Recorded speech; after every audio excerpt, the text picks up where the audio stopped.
विशाल, सबसे पहले मैं आपसे जानना चाहता हूँ, अश्कलोन में अब ठीक सब कुछ? दीपक जी देखिए, आज सुबह तेल अवीव से हमने अश्कलोन तक की यात्रा पूरी की। अश्कलोन गाजा पट्टी से बेहद नज़दीक है, यहाँ से गाजा पट्टी की दूरी बहुत दूर नहीं है और हमने देखा कि ये दो ऐसे शहर हैं, अश्कलोन और जो स्ट्रॉड, इन दो शहरों पर ही हमास के आतंकियों ने सबसे पहले हमला बोला था और यहाँ से ही तमाम इजरायली नागरिकों को किडनैप किया, जिनकी अभी तक कई ऐसे नागरिक हैं जो लापता हैं, जिनकी सूचना नहीं मिल पा रही है। आज हमसे कुछ लोगों ने बातचीत में बताया कि लगभग 100 से ज्यादा इजरायली नागरिकों को हमास के आतंकियों ने अभी भी बंधक बनाकर रखा है। संभवतः उन्हें गजा पट्टी के इलाकों में ही बंधक बनाकर रखा गया, जिसमें बच्चे शामिल हैं, महिलाएं भी शामिल हैं और बुजुर्ग भी शामिल हैं। इसके अलावा दीपक जी, जहां पर हम मौजूद हैं, यहां पर अब से 45 मिनट पहले रॉकेट से हमला हुआ है। थोड़ी देर पहले यहां सायरन बजा था, हम लोगों ने भी शेल्टर में जाकर जगह ली थी और उसके बाद जब बाहर निकले काफी देर बाद तो हमने देखा कुछ ऐसी तस्वीर, एक गाड़ी को यहां पर निशाना बनाया गया और ये संयोग की बात ये रही कि लोगों ने समय से सायरन को सुना और इस गाड़ी से बाहर निकलकर वो शेल्टर होम्स की तरफ चले गए। उन्हें जान माल का कोई नुकसान नहीं हुआ, लेकिन यहां पर कभी भी किसी भी वक्त हमास के आतंकियों की तरफ से रॉकेट दागे जा रहे हैं इस अश्कलोन शहर में। इसके अलावा हमने ये भी देखा कि किस तरह से अभी थोड़ी देर पहले एक रिहायशी घर को निशाना बनाया गया रॉकेट के माध्यम से। बिजली का खंभा बेहद नजदीक था, उस पूरे घर में आग लग गई थी। लोग बहुत डरे हुए हैं, हालांकि लोगों को ये पता है कि उन्हें सुरक्षा दिशा निर्देशों का पालन करना है, इसीलिए वो तुरंत बंकर्स की तरफ भाग जाते हैं। और मेरे सामने जब ऐसी अभी थोड़ी देर पहले सिचुएशन आई तो मात्र 30 सेकंड में सायरन बजा और 30 सेकंड के अंदर हमें बंकर्स में जगह लेनी थी और उसके बाद लगातार यहां पर हमले होने शुरू हो गए और अभी भी यहां पर हमें धमाके की आवाज सुनाई दे रही है। यहां से थोड़ी दूर पर क्योंकि जो ये पूरा गजा पट्टी का इलाका है जहां पर मैं मौजूद हूं, यहां से ये एक सीधी लाइन जाती है गजा पट्टी की तरफ और इन सभी इलाकों में लगातार बमबारी चल रही है। इजरायल भी लगातार जवाबी कार्रवाई कर रहा है। फिलिस्तीन में जो गजा पट्टी में तमाम हमास के आतंकियों के ठिकाने हैं, पिन पॉइंट टारगेट यहां पर इजराइल की डिफेंस फोर्सेस के द्वारा किया जा रहा है। लेकिन दीपक जी, ये हालात बहुत ज्यादा बिगड़े हुए हैं और मिडिल ईस्ट में चाहे 1948 में जो हमने किताबों में पढ़ा था जिस तरह से इजराइल अरब का संघर्ष हुआ, उसके बाद 1967 में जो संघर्ष हुआ, फिर 73 में जो संघर्ष हुआ, उससे उन सबको अगर देखा जाए तो ये संघर्ष कहीं ना कहीं उससे लंबा चल सकता है, क्योंकि ईरान पूरी तरह से हमास का समर्थन कर रहा है, ईरान हिजबुल्लाह का समर्थन कर रहा है, लेबनान में जो आतंकी संगठन हिजबुल्लाह है वो हमास के साथ खड़ा होकर इजराइल पर हमला करने की लगातार धमकी दे रहा है। और इसके साथ ही जो मिडिल ईस्ट के अन्य देश हैं, कुछ देश तो बीच का रास्ता अपना रहे हैं, लेकिन कई ऐसे देश हैं, चाहे वो मिस्र की हम बात कर लें या सीरिया की बात कर लें, इनका ऑफिशियल आधिकारिक स्टैंड क्या रहने वाला है इस पूरे युद्ध को लेकर अभी इस पर बहुत क्लैरिटी नहीं हो पाई है। लेकिन इजराइल और हमास के बीच जो ये जंग चल रही है, इसका असर मिडिल ईस्ट की पूरी पॉलिटिक्स पर, मिडिल ईस्ट की पूरी जो रूपरेखा है उस पर आने वाले दिनों में पड़ सकता है। और यही वजह है कि फिलहाल इजराइल के नागरिकों में डर है, क्योंकि कई लोग बंधक बनाए गए हैं जिनकी सूचना अब तक नहीं मिल पा रही, लेकिन डिफेंस फोर्सेस उनको लगातार ढूंढने की कोशिश कर रही है। और जी न्यूज ग्राउंड जीरो पर है दीपक जी, पहला चैनल है जो सबसे पहले इस गजा पट्टी के सटे हुए अश्कलोन शहर में पहुंचा है जहां सबसे पहले आतंकी हमला हुआ था।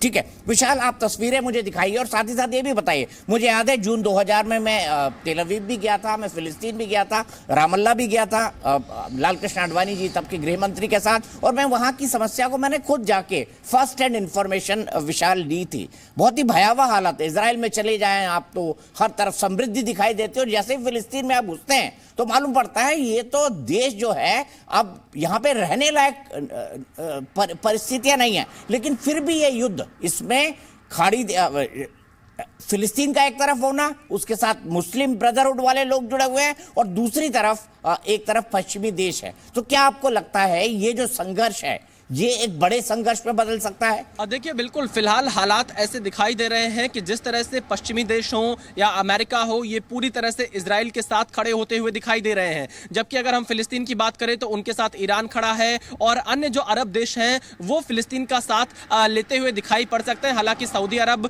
ने यहाँ पर दोनों देशों से गतिरोध को खत्म करने की अपील की थी जिस दिन हमास ने यह आतंकी हमला किया। यूएई भी इस मामले में बहुत ही मध्य का रास्ता लेता हुआ दिखाई दे रहा है इन दिनों।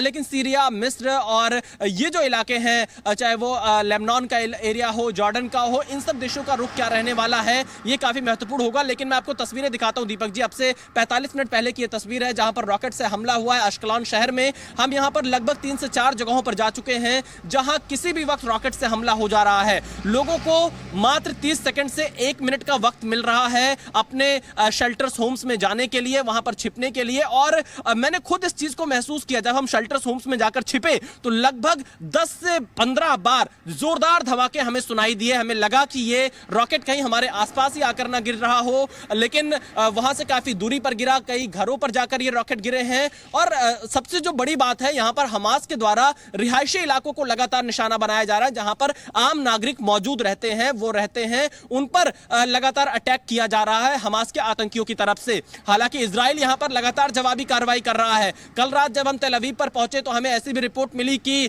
जो हमास के आतंकी हैं उनकी तरफ से तेल अवीव एयरपोर्ट पर भी रॉकेट फायर करने का प्रयास किया गया, लेकिन इजराइल के आयरन डोम ने उनको रास्ते में ही रोक दिया, इंटरसेप्ट कर लिया।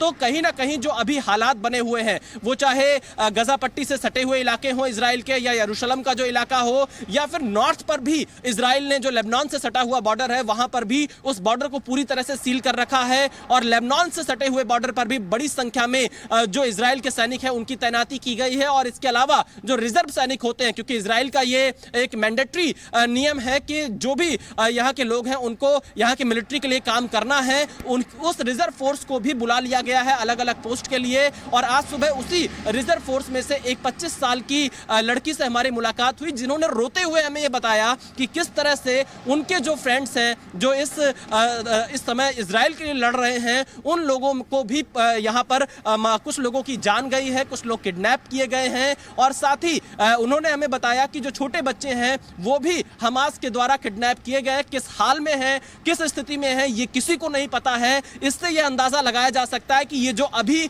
संघर्ष चल रहा है, जो युद्ध चल रहा है, ये आने वाले कई दिनों तक चल सकता है और इसका असर पूरे विश्व पर जरूर पड़ेगा। क्योंकि एक तरफ जहां रूस यूक्रेन का युद्ध है, उसकी वजह से लगातार जो चाहे वो फ्यूल सप्लाई हो या खाद्यान्न का सप्लाई हो, उस पर पूरी तरह से असर पड़ा है। दुनिया भर के लोग उससे पीड़ित हैं। अब दूसरी तरफ एक और मोर्चा खुल गया है इजराइल और फिलिस्तीन के बीच में, जहां अरब देश के जो हित है वो भी इसमें कहीं ना कहीं जुड़े रहेंगे। तो ऐसी स्थिति में दुनिया पर ग्लोबल सप्लाई चेन पर और साथ ही जो फ्यूल के चार्जेस हैं उस पर इस युद्ध का असर पड़ सकता है। मैं आपको तस्वीरें दिखा रहा हूं लगातार दीपक जी, क्योंकि इस सड़क पर अब से थोड़ी देर पहले ही रॉकेट से हमला किया गया है। और साथ ही अभी हमने एक तस्वीरें देखी थी, ये पूरा मार्केट का एरिया है अश्कलॉन में। यहां पर भी दुकानों के शीशे टूटे हैं, कई सारी जो दुकानें हैं और घरों के शीशे टूटे हैं अपार्टमेंट में।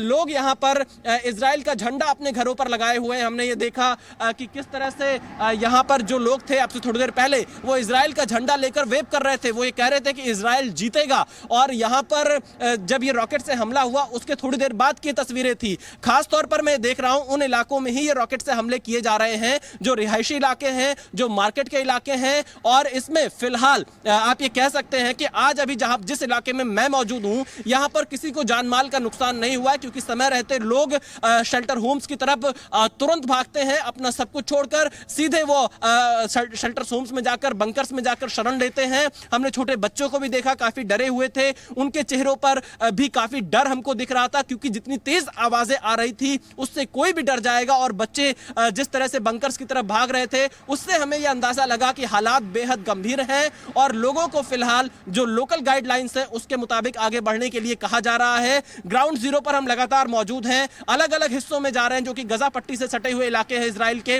वहां से अपने दर्शकों तक तस्वीर पहुंचा रहे हैं कि आखिरकार किस तरह हमास के आतंकियों ने यहां पर आम नागरिकों को निशाना बनाया है, इंसानियत को मारा है और उसके बाद अब इजराइल उसका बदला ले रहा है। दीपक जी, ठीक है, बदला ले रहा है इजराइल, लेकिन हमास के हमले को आतंकवादी हमला आधी से ज्यादा दुनिया मान रही है। मैं वहां पर बता दूं, वहां पे हर घर में बंकर है और सामुदायिक जो कम्युनिटी जगह है वहां पर भी बंकर्स बने हुए हैं, क्योंकि वहां पर लगातार इजराइल का फिलिस्तीन के साथ युद्ध चल रहा है।